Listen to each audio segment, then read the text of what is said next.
From doping scandals to fishhooks and disrespect, no other sport in the world has had athletes put more on the line than these modern gladiators. But one commentator has made it clear exactly how he feels about dirty fighters. These are Joe Rogan's takes on dirty MMA fighters.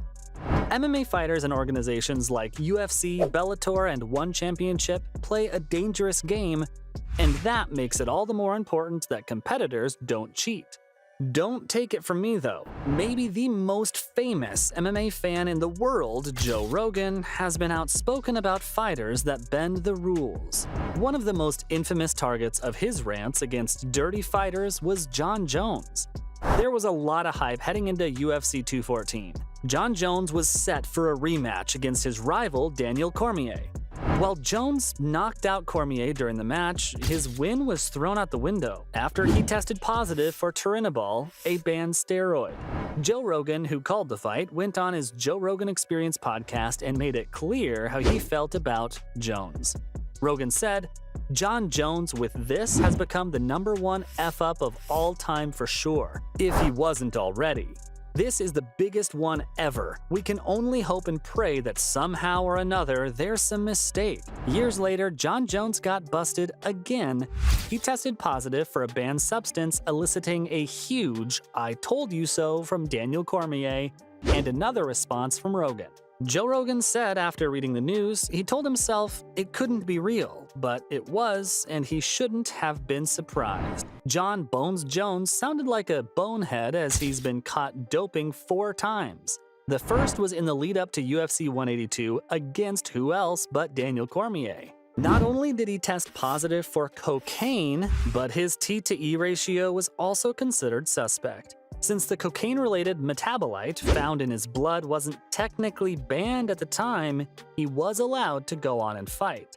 The only punishment stemming from the incident, other than mild embarrassment, was a one-night stay in rehab and a $25,000 fine. Seeing that he wasn't really given much more than a slap on the wrist, it wasn't surprising when Jones tested negative before UFC 200. That time around, it wasn't cocaine that got him, it was 2 banned substances. Again, he was set to fight Cormier. Jon Jones claimed the negative test came from him using a different kind of performance enhancer, Cialis. Then there was UFC 214, which must have had Daniel Cormier losing his mind at that point. Lastly, we had UFC 232 when authorities found inconsistencies in his drug test, leading to his fight with Alexander Gustafsson being called off. Though Joe Rogan has said on many occasions he thinks that Jon Jones might be the GOAT, he hasn't shied away from criticizing him for the countless times the fighter messes up. It wasn't just a serial doper that Rogan has talked about on his podcast. He also discussed one of sport's biggest villains. UFC fighter Colby Covington is an amazing and accomplished competitor, which makes it all the more baffling why he's so obnoxious outside of the octagon. Clearly a character, Covington goes out of his way to rile up opponents and fans alike, bringing more eyes to his fights than when he was just a vanilla MMA fighter. But Joe felt that Colby crossed the line a couple of times. Once after his fight with Damian Maia, Covington called Brazilians filthy animals. As you might expect, that didn't go over well with the UFC or Fight Crazy Country. He's also taken the inadvisable route of trash-talking Jon Jones. Rogan addressed that particular subject on his podcast. While speaking with Alexander Gustafsson, Joe put out a message aimed at Colby. "Jon Jones is going to be in front of you one day. You gotta be careful. Watch your effing words. You're gonna get slapped in the face by a man who can kill you with his hands. That's a bad move." Rogan went on to talk about a fight Covington had coming up at that time against Rafael dos Anjos. He said, "He's in a dangerous situation right now. He's gonna fight dos Anjos. He talked crazy S about Brazilians, and they were going to fight in Brazil. But they moved the fight to Chicago for Colby. Thank the baby Jesus." With all that said, Joe Rogan has heaped a lot of praise on Colby Covington. After the dos Anjos fight, Rogan gave Covington his props. Rogan said, "Colby Covington beat the S out of him. He literally beat him every round. I was very impressed. Colby melted him. Going from a specific fighter to a common tactic Rogan feels is cheating, Joe Rogan talked on his podcast about weight cutting and how he loves that one championship doesn't allow it. In a nutshell, weight cutting is when a fighter dehydrates themselves to a pretty extreme level before weigh-ins. This is done so that they can make weight before putting all those pounds back pre-fight. Basically, that means that they are under their natural weight for weigh-ins and back to it for a bout. One Championship is the rare fighting organization that doesn't allow that.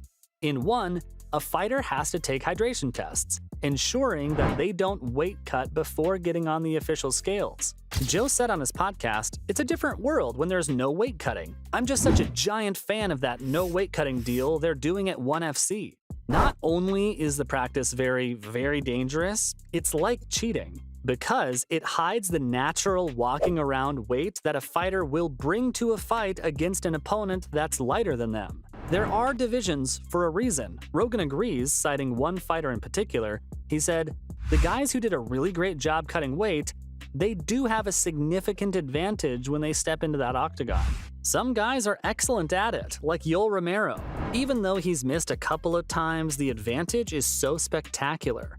Being so close to the sport for so long has made Rogan realize more than most how dangerous MMA can be. So when someone breaks the rules and tries to intentionally hurt people, he takes exception." On one episode of his podcast, Rogan talked about the infamous heel hook incident and the perpetrator Rousimar Palhares. In 2010, Palhares was suspended for 90 days after he didn't let go of a heel hook on Tomas Dral.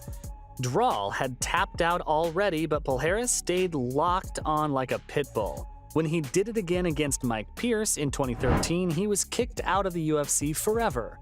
Rogan talked about Palhares saying he was released after holding on to a heel hook of Mike Pierce in 2013.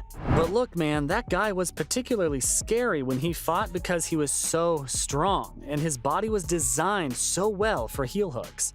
He could grab you and tear you apart. Going from heel hooks to fish hooks, there is the controversy about fighter Michael Chandler. Dustin Poirier versus Michael Chandler was an epic fight. It was only marred by Poirier's claims post-bout that Chandler used a fish hook, which is a particularly nasty, dirty move that involves sticking your finger in someone's mouth and pulling at the corner of their mouth and cheek. Poirier said that Chandler used it to transition into a rear naked choke. Daniel Cormier and Joe Rogan agreed with Dustin and even went further, saying that Chandler hit him with illegal shots to the back of the head. Talk about a dirty fighter. Joe Rogan has become as famous and uber successful as he is by never keeping his opinions to himself. Whether it's on the stage with his often dirty and controversial style of comedy, in the UFC where his commentary is often critical of what he sees in the ring, or on his Joe Rogan Experience podcast where he interviews fighters and talks about the gladiators with his guests. So it's no surprise that he's had something to say about some of the shadier characters in that eight-sided ring. From controversy, dirty moves, and plain disrespect, this has been Joe Rogan's takes on dirty MMA fighters.